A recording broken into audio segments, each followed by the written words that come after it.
Hello दोस्तों, स्वागत है आपका हमारे YouTube चैनल हनी वॉइस पर। मेरा नाम रूपा है और मेरी उम्र 24 साल है। मैंने ज़िंदगी में कभी भी सपने में नहीं सोचा था कि मुझ पर ऐसा वक्त भी आएगा कि मैं अपनी माँ को गर्भवती होते हुए देखूंगी।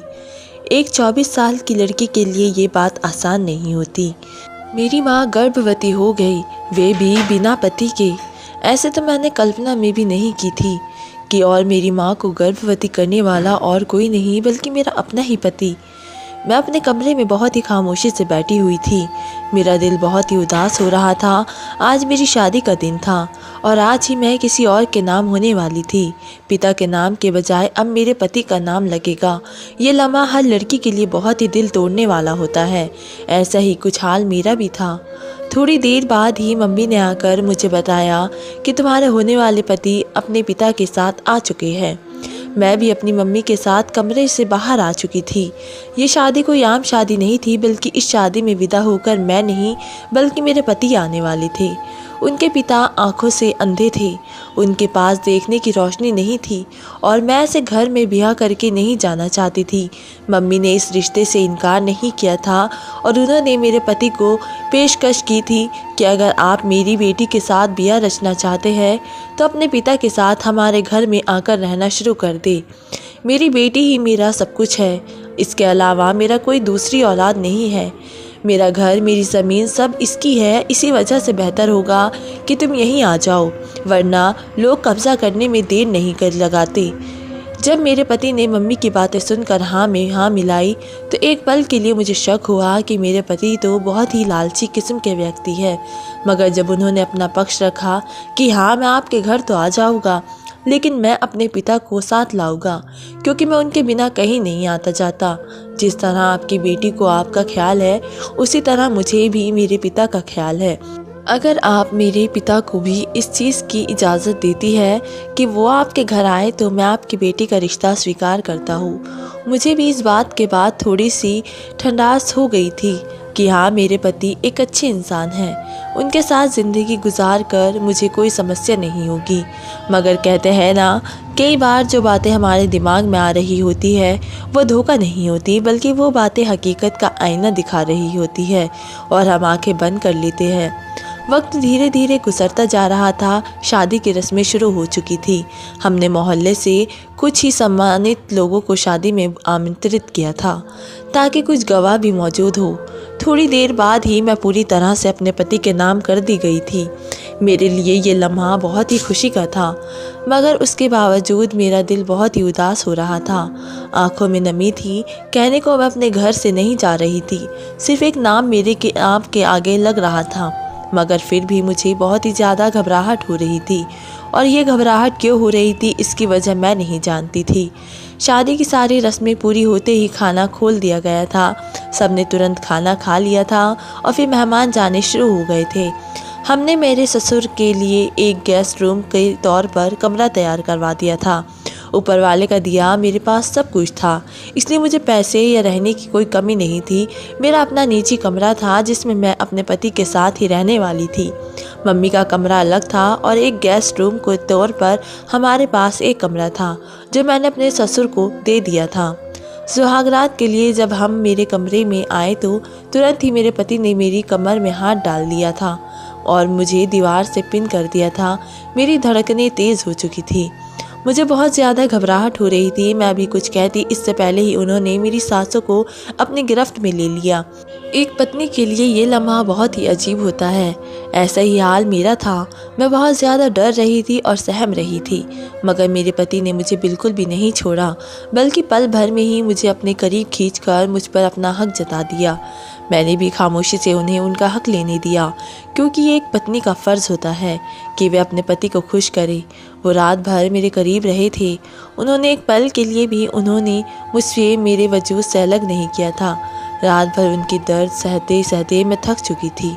मुझे बहुत ही तकलीफ़ भी हो रही थी और कई बार मैंने उन्हें धीमी आवाज़ में बोला भी था कि मैं अब बर्दाश्त करने की ताकत नहीं रखती, आप थोड़ा पीछे हो जाए। मगर वे एक ही बात कहते थे, आज नहीं रोको, कल जो तुम कहोगी वे कर लोगा। उनकी ये बात सुनकर मैं भी चुप हो जाती थी, क्योंकि वे मेरे पति थे। उनकी इज्जत और सम्मान करना मेरा फ़र्ज़ था। चाहे वे घर जमाई थे, लेकिन घर जमाई भी एक दामाद होता है, और दामाद को तो सिर आँखों पर बिठाना भी पड़ता है, वरना कब वे बेटी को जीना हराम कर दे किसी को कुछ नहीं पता होता। अगली सुबह जब मेरी आँख खुली तो मैं अपने पति के सीने पर सिर रखकर सो रही थी। हम दोनों एक दूसरे से कोई बात नहीं कर रहे थे। कमरे में आते ही उन्होंने मुझसे अपना हक ले लिया था। मैं धीरे धीरे अपने पति से दूर हुई थी, क्योंकि वे बहुत ही गहरी नींद में सो रहे थे। मैं उनकी नींद में खलल नहीं डालना चाहती थी। चुपचाप मैं बाथरूम चली गई थी। फ्रेश होते समय भी रात की वे शिद्दत भरी ज़रूरत मुझे याद आ रही थी, और मेरा चेहरा गुलनार होता जा रहा था। काफ़ी देर तक शावर लेने के बाद जब मैं बाहर आई तो मेरी नज़र मेरे पति पर पड़ी, जो अभी तक गहरी नींद सो रहे थे। यकीनन वे रात भर मुझ पर अपनी शिद्दत निछावर करते रहे थे, तो थक चुके थे, इसी वजह से अब तक सो रहे थे। मैं खामोशी से कमरे से बाहर आई तो देखा कि मेरी मम्मी अभी तक जागी नहीं थी। मुझे बहुत ही हैरानी हुई, क्योंकि मम्मी सुबह सवेरे ही उठ जाया करती थी, और आज उनका देर तक सोना मुझे हैरानी में डाल चुका था। मैं तुरंत ही उनके कमरे की तरफ बढ़ी, क्योंकि मुझे ये डर लगने लगा था कि कहीं मेरी मम्मी बीमार तो नहीं हो गई। शादी की तैयारियों में वे बहुत ज़्यादा थक चुकी थी। कल रात भी मेहमानों को विदा करते करते बहुत ही वक्त लग गया था, और मम्मी के चेहरे से ही थकान साफ झलक रही थी। यही सोचकर मैं उनके कमरे में गई तो देखा कि वे सच में बहुत ही गहरी नींद में सो रही थी। लेकिन हैरानी की बात ये थी कि उनके कपड़े बहुत ही ख़राब हो रहे थे, बाल भी बिखरे बिखरे लग रहे थे, और उनका चेहरा ऊपर की तरफ था। इस तरह तो मेरी मम्मी कभी नहीं सोती थी। वे सोने में भी एक सलीका रखती थी। वे बहुत ही सलीकेदार और अच्छी औरत थी। मैं तुरंत उनके पास गई और उनके माथे पर हाथ रखा तो उनका माथा तप रहा था। मेरा तो दिल धड़कना ही भूल गया। क्या मेरी मम्मी बीमार थी? ये ख्याल आते ही मेरे कदमों तले ज़मीन निकल गई, क्योंकि मेरी माँ अगर बीमार हो जाए तो उन्हें ठीक होने में बहुत ही वक्त लगता है। ये बात मुझे बहुत ही अच्छे से मालूम थी। मैंने फ़ौरन ही पास के क्लिनिक के डॉक्टर को कॉल की। उनका पर्सनल नंबर हमारे पास था। ऊपर वाले का दिया हमारे पास सब कुछ था, तो लोग भी हमारी बहुत ही इज्जत करते थे। मेरी पहली बैल पर ही उन्होंने कॉल रिसीव कर ली थी। मैंने तुरंत ही उन्हें घर आने के लिए कहा तो वे राज़ी हो गए। मैं मम्मी के पास ही बैठी लगातार उनका हाथ मसल रही थी, तो कभी पानी की ठंडी पट्टियाँ उनके सिर पर रख रही थी। मैं इस बात को पूरी तरह से भूल चुकी थी कि मैं एक रात की दुल्हन हूँ। मेरे तो कई अरमान होने चाहिए थे, लेकिन जब बात माँ की आ जाए तो औलाद को कुछ नज़र नहीं आता। खास करके एक बेटी को तो बिल्कुल भी कुछ नज़र नहीं आता। थोड़ी देर बाद ही दरवाजे पर बैल हुई। मैंने तुरंत ही मम्मी के सिर से पट्टी हटाकर पानी में रखी और दरवाजे की तरफ बढ़ गई। दरवाज़ा खोला तो सामने डॉक्टर यश खड़े थे। मैंने तुरंत उन्हें हेलो कहा और उन्हें कमरे के अंदर ले आई। मम्मी की यह हालत देखकर उन्होंने तहकीकाती अंदाज में मम्मी का मुआयना किया और मुझे देखकर बोले, इनके साथ कोई सोया था? उनकी ये बात सुनकर मैं तुरंत बोली, क्या मतलब है आपका? आपकी बात का डॉक्टर साहब। इस पर वे थोड़ा घबरा गए और सिर हिलाते हुए बोले, नहीं, मेरा मतलब है कि इनके करीब कोई सोया था, क्योंकि इनका हाल बहुत ही अजीब लग रहा है। खैर, मैंने दवाइयाँ दे दी है और इंजेक्शन भी लगा दिया है। आप इनके सिर पर ठंडी पट्टियाँ रखें, इनकी तबीयत जल्दी ही ठीक हो जाएगी। उनका अंदाज़ मुझे बहुत ही शक करने वाला लगा। एक पल के लिए मेरे दिल में ख्याल आया कि मैं उनसे इन तमाम बातों की वजह पूछूं कि आप इस तरह की प्रतिक्रिया क्यों जाहिर कर रहे हैं। लेकिन फिर मैंने यही सोचा कि डॉक्टर से ज़्यादा बात करना भी सही नहीं होता। बिना वजह अगर उन्होंने कोई उल्टी सीधी बात बता दी तो मेरे लिए परेशानी का कारण बन जाएगी। उन्हें दरवाजे तक छोड़ने के बाद जैसे ही मैं पलटी, मेरा दिल धक से रह गया, क्योंकि मेरे बिल्कुल करीब मेरे ससुर खड़े थे। उन्होंने मेरे सिर पर हाथ रखते हुए कहा, बहू कोई आया था? उनका लहजा बिल्कुल सामान्य था। आंखें एक ही जगह टिकी हुई थी, जिसका मतलब था कि वह दृष्टिहीन है। मैंने तुरंत हाँ में जवाब दिया और उन्हें मम्मी की हालत के बारे में बताया। उनका हाथ पकड़कर मैंने उन्हें पास के सोफे पर बिठा दिया। तभी वे तुरंत अपनी जगह से खड़े होते हुए बोले, अरे अरे, क्या हुआ हमारी समधन को? हम पूछते हैं उनकी तबीयत। मैंने फ़ौरन कहा, नहीं बाबाजी, दरअसल मम्मी अभी भी सो रही है, थोड़ी देर आराम कर ले, जैसे ही जाग जाएगी आप उनसे उनकी तबीयत के बारे में पूछ लीजिएगा। फिर मैंने उनसे सवाल किया, आपने नाश्ता कर लिया है? तो वे सिर हिलाकर मना करने लगे और कहने लगे, भला अब हमारे हलक से निवाला कैसे उतरेगा। हमारी समधन की तबीयत खराब है, जब तक वे बेहतर नहीं हो जाती और हम उन्हें खाते हुए नहीं सुन लेते, तब तक हम अपने मुंह से एक निवाला भी नहीं खाएंगे। फिर बोले, अरे बिटिया, हमें माफ़ करना, पहले ही दिन तुम्हें अपने घर की रसोई संभालनी पड़ेगी। मैंने सिर हिलाकर मना किया और तुरंत उनके पास बैठकर बोली, इसमें कौन सी बड़ी बात है, ये मेरा अपना ही घर है और आप भी तो मेरे बाबा है। पापा की सेवा करना तो हर बेटी का फ़र्ज़ होता है। ये सुनकर वे खुश होकर मेरे सिर पर दोबारा हाथ रखते हुए बोले, सदा खुश रहो बिटिया, सुहागन रहो, हमेशा खुश रहो, खुशियाँ तुम्हारा आंगन भर दे।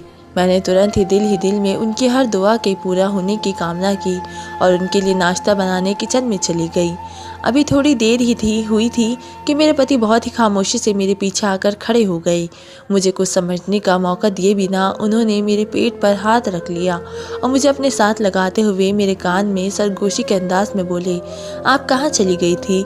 मैं समझा कि आप मेरे पास में ही सोई है, लेकिन जब मैंने आपको अपने करीब करने की कोशिश की तो आप वहाँ नहीं थी। ये कहते हुए उन्होंने मेरे गाल को चूम लिया। मेरे होठों पर मुस्कान बिखर गई और मैंने तुरंत कहा, हाँ, मैं मम्मी को देखने गई थी, उनकी तबीयत खराब हो गई है, शायद थकान से बुखार हो गया है। आप मुझे बताइए, आप नाश्ते में क्या लेके? मेरी बात सुनकर मेरे पति तुरंत बेचैन हो गए और बोले, क्यों, क्या हुआ है सासू माँ को? सब ठीक है? वे मम्मी के कमरे की तरफ देखते हुए परेशान लग रहे थे। मैंने सिर हिलाते हुए कहा, अभी तो खैरियत नहीं है, डॉक्टर ने कहा है कि उनके सिर पर ठंडे पानी की पट्टियाँ रखनी होगी। मैं आपके और पापा जी के लिए नाश्ता बना रही हूँ, नाश्ता बनाकर फिर उनकी सेवा करूँगी। मेरी बात सुनकर वे तुरंत बोले, अरे तो तुम मुझे कह देती, वे भी तो मेरी माँ है और अब मैं उनका बेटा हूँ, मुझ पर भी तो फ़र्ज़ है कि मैं उनकी सेवा करूँ। अच्छा ये बताओ, ठंडे पानी की पट्टियाँ कहाँ हैं? मैं उनके सिर पर रखूँगा। एक पल के लिए मेरे होठों पर मुस्कान बिखर गई। मैंने दिल से ऊपर वाले का शुक्र अदा किया कि मुझे इतना अच्छा पति मिला है जो मेरी माँ को अपनी माँ मान रहा है, वरना दामाद तो अक्सर बहुत ही बुरे होते हैं। मैंने तुरंत कहा, अरे नहीं नहीं, आप परेशान मत होइए, बस अभी ये नाश्ता बन जाएगा तो मैं मम्मी का खुद ख्याल रख लूँगी। वे तुरंत बोले, अरे तुम बेवकूफ़ी वाली बातें मत करो, मुझे बताओ ठंडी पट्टियाँ कहाँ है? मैं खुद अपनी माँ के सिर पर ठंडी पट्टी रखूँगा। उनका लहजा सुनकर मुझे दिल से खुशी हो रही थी और मैंने उन्हें कमरे की तरफ इशारा कर दिया। उन्होंने मेरे माथे पर एक प्यार भरी किस की और कमरे से चले गए। मैं खुशी खुशी उनके लिए नाश्ता बनाने लगी थी जब अचानक मुझे अपने पीछे किसी की आहट महसूस हुई। जैसे ही मैंने मुड़कर देखा, मेरे बेहद करीब मेरे ससुर खड़े थे। मेरे हाथ से अचानक चाय का चम्मच छूट गया और मैं घबरा कर पीछे हो गई। तभी वे तुरंत बोले, बहू तुम कहाँ हो? मेरा दिल इतनी ज़ोरों ज़ोर से धड़क रहा है कि जैसे अभी बाहर आ जाएगा। अचानक किसी का पीछे आ जाना इंसान को डरा ही देता है, और फिर एक जैसे शख्स का जिसे कुछ नज़र नहीं आता। मैं घबरा कर बोली, जी मैं यही हूँ, कोई काम है? तब वे बोले, बेटा मुझे ज़रा अपनी माँ के कमरे तक पहुँचा दो, मैं भी उनकी तबीयत पूछना चाहता हूँ, मुझसे ये बर्दाश्त नहीं हो रहा। उनकी बात सुनकर मैंने राहत की सांस ली कि कोई दूसरी बात नहीं की, क्योंकि ससुर भी कोई कम नहीं होते। मैंने उनका हाथ थाम लिया और मम्मी के कमरे की तरफ आ गई। जैसे ही मैंने कमरे का दरवाज़ा खोला, एक पल के लिए मेरा दिल ज़ोर से धड़कने लगा। मेरे पति मेरी माँ को बहुत ही अजीब नज़रों से देख रहे थे। उनके हाथ में मेरी मम्मी का हाथ था। मुझे देखते ही वे घबरा कर अपनी जगह से खड़े हो गए और तुरंत बोले, तुम यहाँ क्यों आई हो? उनका लहजा काँप रहा था और जबकि मैंने कहा, मैं आपके बाबा जी को छोड़ने के लिए आई थी। सब ठीक है ना? मम्मी की तबीयत अब ठीक है ना? मैंने बाबा जी को एक सोफ़े पर बिठाया और मम्मी के पास पहुंच गई थी और उनके माथे पर हाथ रखकर उनका टेम्परेचर चेक कर रही थी। तो वह अब नॉर्मल था। यकीनन मेरे पति ने उनके माथे पर पट्टियाँ रखी थी। वे मुझे देखते ही हुए बोले, हाँ अब तो उनका टेम्परेचर नॉर्मल लग रहा है। तुम बताओ, नाश्ता तैयार हो गया? मैंने एक सिर को हल्के जोश में हिलाया और बाहर आ गई। मेरा दिल अजीब सी कैफियत का शिकार हो गया था। मेरे पति का अचानक से घबरा कर खड़े होना मुझे कुछ ठीक नहीं लग रहा था। न जाने क्यों मुझे खतरे की एक हल्की सी आहट महसूस हुई थी, लेकिन फिर मैंने अपना सिर झटक दिया कि मैं बेवजह की बातें सोचकर अपना दिमाग ख़राब कर रही हूँ। मैंने जल्दी जल्दी उन दोनों के लिए नाश्ता तैयार किया और मम्मी के कमरे में ही लेकर चली गई। अब मुझे ऐसा कोई भी दृश्य देखने को नहीं मिला जिससे मैं थोड़ा बहुत शक में पड़ती। न जाने क्यों मुझे अपने पति और ससुर को देखकर एक अजीब सी वाइब आती थी, लेकिन फिर मैंने यही सोचा कि ये मेरा वहम होगा। हम लोगों ने नाश्ता मम्मी के कमरे में ही किया। हमारी बातों की आवाज़ से मम्मी भी जाग चुकी थी और हमें ही देख रही थी। मैं फ़ौरन ही मम्मी के पास गई और उनकी तबीयत वगैरह पूछी। वह सिर को हिलाकर अपनी तबीयत बताने लगी। तभी मेरे ससुर फ़ौरन पूछ बैठे, समधन जी क्या हो गया आपको, सब ठीक है? अचानक से बेटी को विदा करके इतनी ज़्यादा बीमार पड़ गई। जबकि मम्मी थोड़ा मुस्कुराई और बोली, अरे नहीं नहीं भाई साहब, बस शादी की थकान हो गई थी, शायद इसी वजह से मैं सो गई और कुछ पता ही नहीं चला कि मैं कब से सो रही हूँ। मैं तो कमरे में आई थी, दूध वगैरह पिया था, फिर लेट गई थी। उसके बाद मुझे गहरी नींद आ गई। मुझे तो कुछ भी मालूम ही नहीं था। और फिर सुबह मेरे जिस्म में इतना दर्द हो रहा था और अब भी हो रहा है। मम्मी की बातें बहुत ही अजीब थी। आज से पहले उन्होंने कभी इस तरह की बात ही नहीं की थी। मेरे ससुर फ़ौरन बोले, हाँ हाँ, शादी की थकान तो बहुत ज़्यादा ही हो गई है। हम भी बहुत लंबा सोए। सुबह जब जागे तो हमें भी बहुत ज़्यादा जिस्म में दर्द महसूस हो रहा था। कल भी आप काम करती रही और शायद इसीलिए आपको इतनी ज़्यादा कमज़ोरी महसूस हो रही होगी। पापा जी की बात सुनकर मेरे पति भी हाँ में हाँ मिलाने लगे थे, जबकि मैं अपनी मम्मी के पास ही बैठी उनको अपने साथ लगाए हुई थी। मैंने फ़ौरन से उन्हें नाश्ते के लिए तैयार किया था और उन्हें अपने हाथों से खिलाने लगी थी, तो मेरे पति फ़ौरन मेरे पास आ गए थे और मुझे हटाते हुए बोले थे, तुमने अपनी मम्मी की बहुत सेवा कर ली है, अब तुम्हारी मम्मी की सेवा मुझे करनी है। उनका बेटा आ गया है, अब तुम्हें बिल्कुल भी दिक्कत उठाने की ज़रूरत नहीं है। मैंने हैरान होकर अपने पति को देखा था कि सिर्फ़ और सिर्फ ये सब शुरू के चोचले होते हैं, जो इतनी खिदमतें की जाती है बाद में तो सब ही बदल जाते हैं। मैंने अपना सर झटक दिया था और दिल में यही सोचा कि जब तक वो मेरी माँ को समझ रहे हैं मैं उन्हें बिल्कुल भी नहीं टोकूंगी, बल्कि उनकी बहुत ज़्यादा आवभगत करूँगी ताकि वो मेरी माँ के साथ जैसे है वैसे ही रहे। काफ़ी देर तक हम सब मम्मी के पास ही बैठे रहे। उसके बाद मैं और मेरे पति कमरे में आ गए थे और मेरे ससुर अपने कमरे में आराम करने के लिए चले गए थे। कमरे में आते ही मेरे पति ने एक बार फिर मुझे अपनी आगोश में ले लिया था और बिस्तर पर चले गए थे। उसके बाद मेरी एक नहीं चली थी। मैं उन्हें बता रही थी कि अभी दोपहर हो रही है, कहीं मम्मी को मेरी ज़रूरत ना पड़ जाए। आप रात में जो करना चाहे कर सकते हैं, मैं आपको नहीं रोकूंगी। मगर वो तो बिल्कुल ही कान लपेट चुके थे। उन्होंने मेरी एक बात भी नहीं सुनी थी, अब बस अपनी ही मनमानी करते रहे थे। उनकी आगोश में मुझे भी सुकून मिल रहा था। एक पति की आगोश एक पत्नी के लिए बहुत ही फ़ायदेमंद होती है, इसलिए मैं भी सुकून ले रही थी। वक्त धीरे धीरे गुजरता जा रहा था। मैं नोट करती थी कि मेरे पति मुझसे ज़्यादा मेरी माँ को वैल्यू देते थे, उनकी हर बात सुनते थे, उनकी सेवा करते थे। मगर कई दिनों से मैं ये भी नोट कर रही थी कि मेरी माँ बहुत ज़्यादा निढाल रहने लगी थी। शादी से पहले वाले दिन उनमें वो बात नहीं थी। हर वक्त वो घर में काम में जुटी रहती थी और जब से मेरी शादी हुई थी तब से वो किसी काम को हाथ भी नहीं लगाती थी। बस निढाल सी सोफे पर सो जाती थी। ये कभी अपने कमरे में ही पड़ी रहती थी। मेरे ससुर बहुत ही बातूनी किस्म के इंसान थे। कभी वो मुझसे बातचीत कर रहे होते थे तो कभी मेरी माँ से। उनकी आदत मुझे बहुत ही बुरी लगती थी, क्योंकि इंसान का कभी बात करने का दिल चाहता है और कभी बात करने का नहीं। मगर ससुर थे, मैं उनसे बिल्कुल बदतमीज़ी नहीं कर सकती थी, इसलिए उनकी हर बात में हाँ मिलाती थी। मैंने बहुत ही करीब से ये बात नोट की थी कि मेरे ससुर मेरी माँ से बहुत ही दिलचस्पी लेते हैं। मेरी मम्मी को छोटा सा काम भी होता तो वे बढ़ चढ़ कर करने की कोशिश करते थे। हालांकि उन्हें कुछ नज़र नहीं आता था। बाज़ वक्त तो मुझे ऐसा महसूस होता था जैसे वे अंधे होने का ड्रामा कर रहे हैं। अचानक से मेरे पीछे आकर खड़े हो जाना, फिर मेरी माँ से ऐसे बातें करना जैसे वो उनको देख रहे हो, उनके एहसास को पहचान लेना। कई बार तो मैंने अपना ये शक भी अपनी माँ को भी बताया, तो वे मुझे ही डांट देती थी कि अपने ससुर के बारे में इस तरह की बात नहीं करते, ऊपर वाला नाराज़ होता है। अगर तुम अपने पति के बाप को अपना बाप समझोगी तो कल को जब तुम्हारी औलाद होगी तो वे भी तुम्हें बहुत ही मान सम्मान देगी। मम्मी की बातें मुझे बहुत ही अच्छे से समझ आती थी, इसलिए मैं कभी भी उनके साथ कोई भेदभाव नहीं करती थी। अपनी जान से बढ़कर उनकी सेवा करती थी। मेरे पति सुबह सवेरे ही अपने काम पर चले जाते थे और शाम 6 बजे के बाद ही घर पर वापस आते थे। थोड़ी देर बाद मम्मी के पास बैठकर उनकी दिलजोई करते थे। उनके बाद हम सब एक साथ खाना खाते थे और फिर मेरे पति मुझे लेकर कमरे में बंद हो जाते थे। उसके बाद तो मुझे कमरे से बाहर आने ही नहीं देते थे। हर वक्त मुझे अपने साथ लगाए रखते थे। उनकी मोहब्बत और प्यार देखकर मैं भी दिल ही दिल में खुश थी कि मुझे कितना अच्छा पति नसीब हुआ है। किस्मत वालों को ही ऐसा पति मिलता है। मैं अपनी किस्मत पर बहुत ही गर्व करती थी। लेकिन कहते हैं ना, जितना घमंड आपको अपने आप में होना शुरू हो जाता है, ऊपर वाला आपका घमंड उसी शान से तोड़ता है। ऐसा ही कुछ मेरे साथ होने वाला था, जिसका मुझे ज़रा भी पता नहीं था। आज सुबह से ही मैं महसूस कर रही थी कि मेरी माँ की तबीयत बहुत ज़्यादा ख़राब हो रही थी। कभी वे उल्टी कर रही थी तो कभी उनका दिल घबरा रहा था। सुबह से लेकर शाम होने को आई थी, लेकिन उन्होंने कुछ नहीं खाया था। मेरे ससुर भी काफ़ी बुखलाए बुखलाए नज़र आ रहे थे। कई बार मैंने उनसे भी कहा कि खाना खा ले, मगर वे भी नज़रअंदाज करके आगे बढ़ जाते। न जाने उन्हें क्या हो गया था। मैं काफ़ी परेशान थी और थक हार कर शाम 6 बजे जब मेरे पति घर वापस आए तो मैंने तमाम बातें उनको बताई। तो एकदम से ही उनका चेहरा भी पीला हो गया और वे देखते ही मुझे बोले, तुम मम्मी को लेकर अस्पताल गई हो? मैंने सिर को ना में हिलाया और उनको देखते हुए बोली, सोच रही हूँ कि करीबी क्लिनिक वाले डॉक्टर यश को बुला लेती हूँ। वे मम्मी को बहुत ही अच्छे तरीके से संभाल लेते हैं।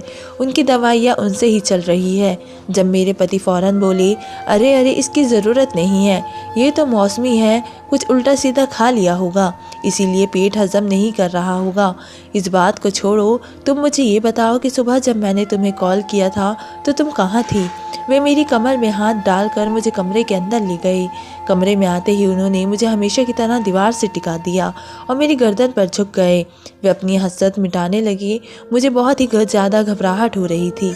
मैं उन्हें एकदम अपने वजूद से दूर किया था और उनको देखते हुए बोली थी, प्लीज़ अभी मेरी मम्मी की तबीयत ठीक नहीं है, आप प्लीज़ मेरे साथ उन्हें अस्पताल लेकर चले।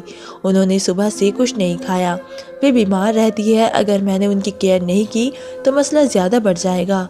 मेरी बात सुनकर मेरे पति अचानक ही भड़क उठे थे और मुझे देखते हुए बोले थे, तुम्हें तो मेरा बिल्कुल भी ख्याल नहीं है। तुम्हारा पति तुमसे क्या चाहता है, तुम्हें इस चीज़ की परवाह नहीं है। बस हर वक्त अपनी माँ में लगी रहती हो। शादी की पहली सुबह में तुम्हें बिना बताए मुझे कमरे से चली गई। मैंने एक शब्द भी नहीं बोला क्योंकि तुम्हारी माँ की तबीयत खराब थी। अब मैं तुम्हें करीब आने की कोशिश कर रहा हूँ, तब भी तुम्हें तुम्हारी माँ की ही फिक्र है। ये कहते ही वे बिस्तर पर नाराज़ होकर बैठ गए थे। मैं एकदम घबरा गई थी क्योंकि शादी के बाद ऐसा पहले ही बार हुआ था कि वे मुझसे नाराज़ हो चुके थे।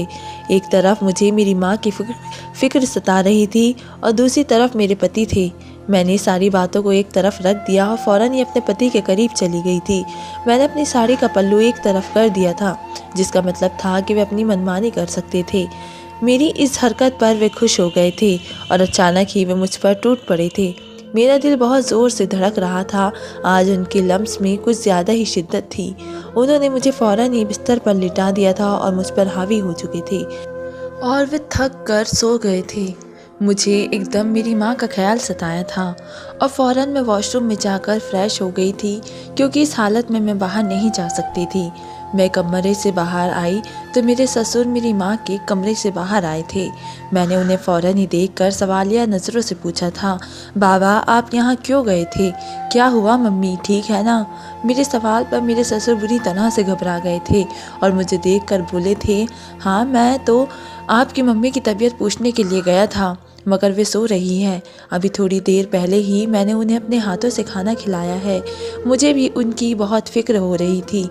सुबह से समधन ने कुछ नहीं खाया। ये तो बहुत ही खतरनाक बात है। इस तरह अगर वह अपनी सेहत का ख्याल नहीं रखेगी तो और बीमार हो जाएगी।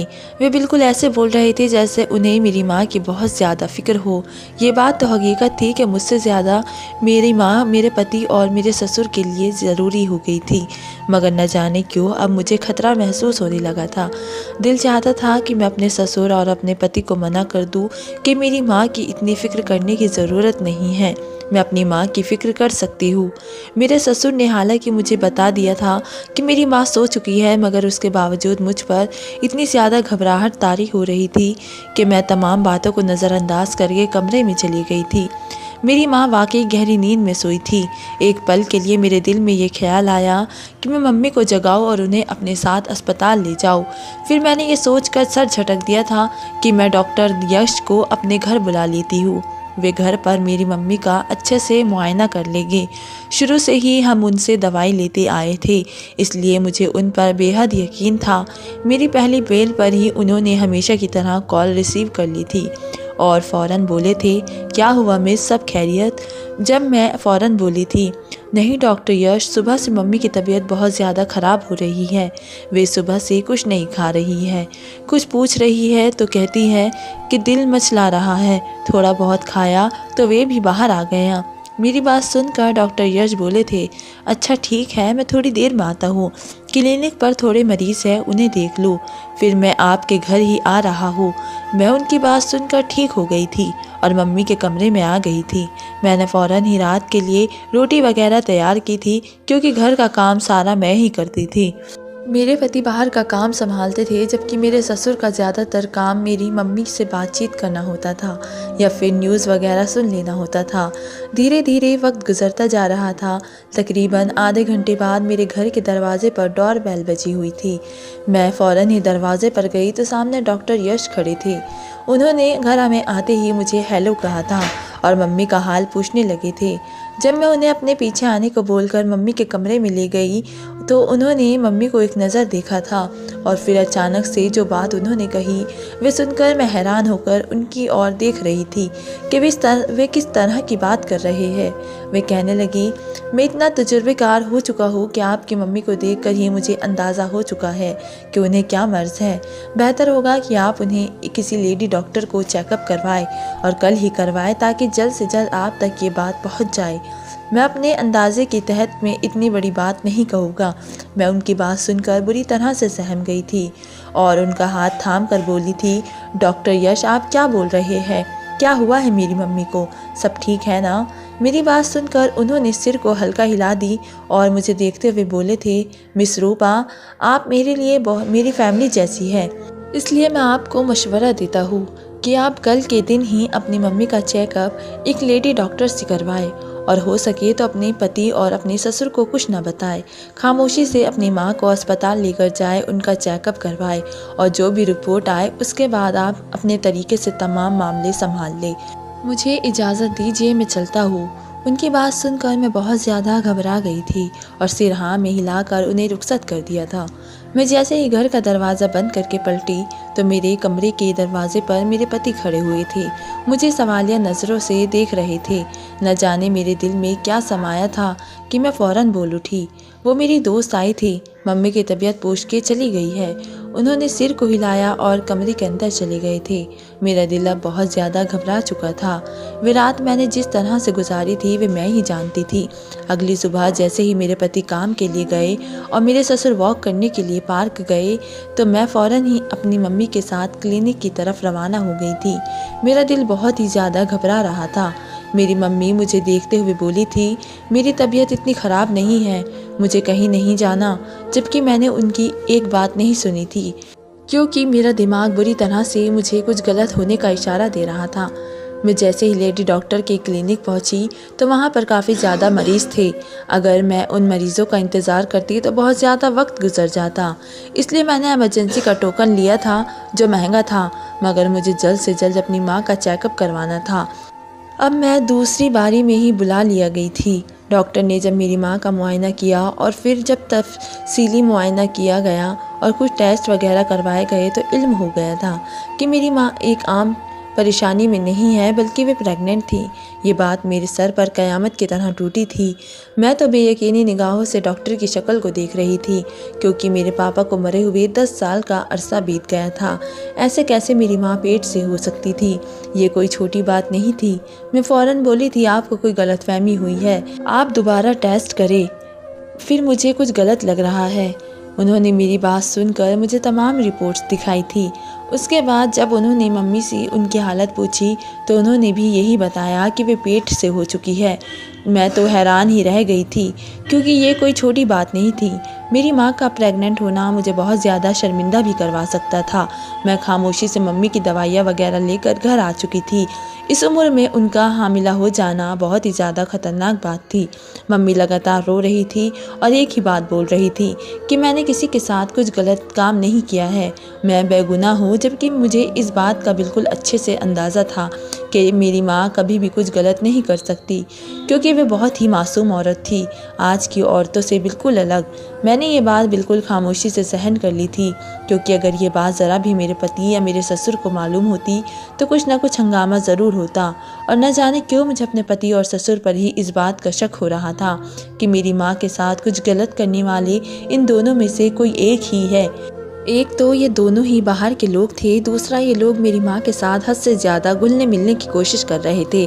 पति का तो फिर भी समझ आता है कि वह दामाद होने की हैसियत से मेरी माँ की फ़िक्र करता है और उनकी सेवा करता था, लेकिन मेरे ससुर जो लगातार मेरी माँ के साथ ही लगे रहते थे, ये बात न जाने क्यों मुझे खतरनाक लगती थी। ऐसा लगता था कि मेरी माँ के साथ गलत काम करने वाला शख्स कोई और नहीं बल्कि ये आदमी है। अगले दिन मैंने सोच लिया था कि मैं मम्मी का DNA टेस्ट करवाऊंगी, जिसकी मदद से मुझे मालूम हो सके कि मेरी माँ के साथ किसने गलत हरकत की है और पता भी चल सके कि मेरी माँ किसके बच्चे की माँ बन चुकी है। अगले दिन मैं सामान्य के मुताबिक अपने पति के काम पर जाने के बाद अपनी माँ को लेकर अस्पताल पहुँच गई थी। वहाँ जब मैं उनका DNA टेस्ट करवा रही थी तो मेरी मम्मी बहुत ही रो रही थी। उनके मुँह पर सिर्फ एक ही बात थी कि मैंने कुछ नहीं किया, मैं बेगुनाह हूँ। जबकि मैंने उनका हाथ थाम कर उन्हें लगातार इस बात का दिलासा दे रही थी कि मुझे आप पर बिल्कुल भरोसा है, आप बिल्कुल बेगुनाह हैं, आपने कुछ नहीं किया, आप एकदम निर्दोष हैं। मेरी बात सुनकर वे चुप हो गई थी और मेरा यह हौसला देना उन्हें मजबूत कर चुका था। थोड़ी देर बाद जब रिपोर्ट्स आई तो मेरे सोचने के बिल्कुल सही मुताबिक मेरी माँ का गुनहगार कोई और नहीं बल्कि मेरा अपने ही पति था। मैं हैरान इस बात पर थी कि उन्होंने मेरी माँ के साथ गलत काम किया। न जाने क्यों मुझे एक बार फिर शक हुआ था कि मेरी माँ के साथ गलत काम करने वाला सिर्फ मेरा पति नहीं है बल्कि उनका पिता भी है। और मेरे सोचने के बिल्कुल सही मुताबिक जब मम्मी का पूरा मुआयना किया गया तो उनके साथ गलत काम करने का एक बंदा नहीं बल्कि दो बंदे करते थे, और दूसरा बंदा कोई और नहीं बल्कि मेरे ससुर थे। मुझे अपने ही पति से घिन आने लगी थी। जिस इंसान को मैं देवता मान रही थी वही शख्स मेरी खुशियों का दुश्मन था। मुझे इस बात का एहसास हुआ था कि किसी भी अजनबी पर इतनी आसानी से भरोसा नहीं करना चाहिए। अगर मुझे शादी करनी ही थी तो मुझे घर दामाद नहीं रखना था बल्कि शादी होकर विदा हो जाती और अपनी माँ से मिलने के लिए आती रहती। उनके पास में एक नौकरानी रखवा देती और हमारे लिए ये अफोर्ड करना मुश्किल नहीं था। मैंने घर आते ही पूरा घर सर पे उठा लिया था और जब मैंने पुलिस में जाने की धमकी दी तो मेरे पति ने घुटनों के बल बैठकर मुझे तमाम सच बताया था कि ये बात हकीकत है कि मैं और मेरे पापा हम दोनों तुम्हारी माँ के साथ अपनी मुझ में ये सब करने का बहुत ही ज़्यादा शौक़ है, इसलिए मैं तुम्हारे साथ भी रियायत नहीं करता। और जब तुम नखरे दिखाती हो तो मैं तुम्हारी माँ को नींद की गोलियाँ खिलाकर उनके साथ ये सब करता हूँ।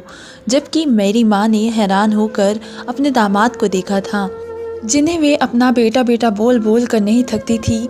मैंने फ़ौरन ही अपने पति से डाइवोर्स ले ली थी और उन्हें अपने घर से बेदखल कर दिया था और डॉक्टर से मैंने मम्मी का अबॉर्शन भी करवा दिया था क्योंकि उनकी तबीयत बहुत ज़्यादा बिगड़ी थी, लेकिन उन्होंने अपने आप को संभाल लिया था। डॉक्टर का कहना था कि उन्हें ज़्यादा अरसा नहीं हुआ था, इसलिए अबॉर्शन करवाना ज़्यादा मुश्किल नहीं था। अबॉर्शन करवाने का मकसद सिर्फ एक ही नाजायज़ बच्चे को मारना नहीं बल्कि मेरी माँ की सेहत भी थी।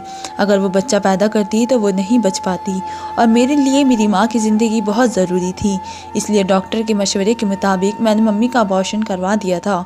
मेरी मम्मी अब भी मेरी शादी करना चाहती है और मैं भी राज़ी हूँ, मगर अब मेरी सोच ये है कि मैं विदा होकर उनके घर जाऊंगी, बल्कि किसी को घर दामाद नहीं रखूंगी, क्योंकि घर दामाद रखने वाले इंसान अब इस दुनिया में नहीं रहे। कौन किस रूप में भेड़िया बन बैठा है हमें किसी का कुछ नहीं पता होता।